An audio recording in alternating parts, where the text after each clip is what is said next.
नमस्कार मंडळी, आज आपण या व्हिडिओमधून कांदा पिकाला दुसरे खत व्यवस्थापन नेमके कधी करावे, कोणते करावे व ते किती दिवसाच्या आत करावे याच्याबद्दल सविस्तर माहिती पाहणार आहोत।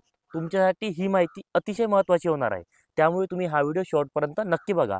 तसेच तुम्ही चॅनलवर जर नवीन आले असाल तर चॅनलला नक्की सबस्क्राईब करा। तर महत्त्वाचं म्हणजे कांदा पिकामध्ये दुसरे खत व्यवस्थापन करत असताना आपल्याला 40 दिवसाच्या आत हे करायचं आहे।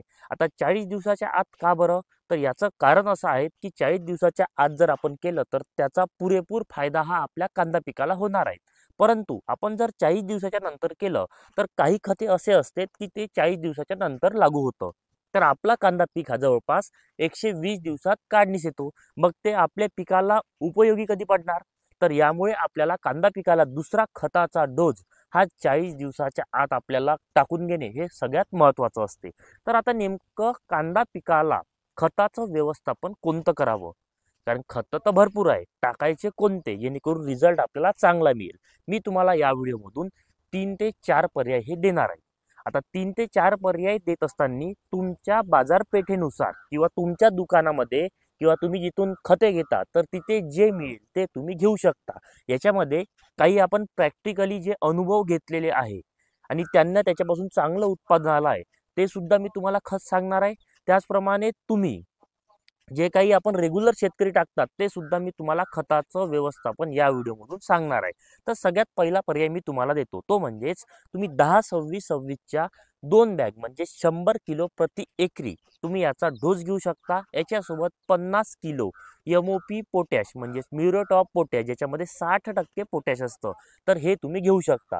हे झालं 2। याच्यासोबत तुम्ही 10 किलो कॅल्शियम नायट्रेट हे जर घेतलं तर तुमच्या कांद्याची मान जाड होण्यामध्ये, पात चांगली जाड होण्यामध्ये, कांदा जो आहे तो कांदा चांगला परिपक्व होण्यामध्ये, जाड होण्यामध्ये ते मदत होणार आहे। तर हे जे कॅल्शियम नायट्रेट आहे तर हे शेतकऱ्यांनी मागच्या वर्षी टाकलेलं आहे आणि तसेच भरपूर प्लॉट येथे तयार सुद्धा झालेले आहे, त्यामुळे आपण हा पर्याय घेऊ शकतो। तुम्हाला जर कॅल्शियम नायट्रेट नसेल घ्यायचं तर तुम्ही याच्यामध्ये मॅग्नेशियम 10 किलो आणि सल्फर 10 किलो तुम्ही घेऊ शकता। आता येथे मी तुम्हाला सांगायचा उद्देश म्हणजेच कॅल्शियम नायट्रेटच्या पर्यायामध्ये तुम्हाला सल्फर आणि मॅग्नेशियम हे दिलेलं आहे, तर तुम्ही या पर्यायापैकी एक तुम्ही घेऊ शकता। प्रमाणे दुसरा पर्याय 8-21-21 हे जे खत आहे तर हे खत मायक्रोन्यूट्रिएंट बेस आहे, म्हणजे ज्याच्यामध्ये मायक्रोन्यूट्रिएंट सुद्धा ऍड केलेले आहे। तर तुम्ही 8-21-21 हे खत घेऊ शकता।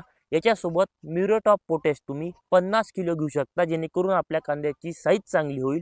आणि याच्यासोबत तुम्हाला युरिया 25 किलो घ्यायचा आहे तुमच्या कांद्याची जर वाढ होत नसेल तर। हे सगळ्यात महत्त्वाचं असतं, परंतु वाढ होत असेल तर तुम्हाला युरिया याच्यामध्ये कमी केला तरी चालेल किंवा नाही घेतला तरी चालणार आहे।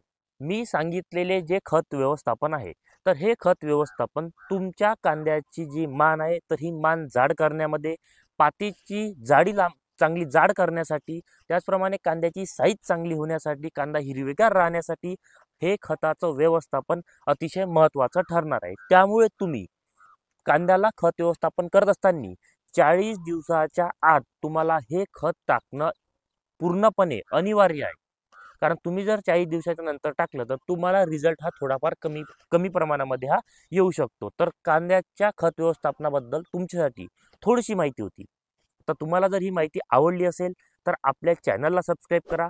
तसेच इतर शेतकरी जे खताचं व्यवस्थापन करणार आहे उन्हाळी कांद्याचं, तर त्याच्यापर्यंत हा व्हिडिओ नक्की पाठवा, जेणेकरून त्यांचा फायदा होईल।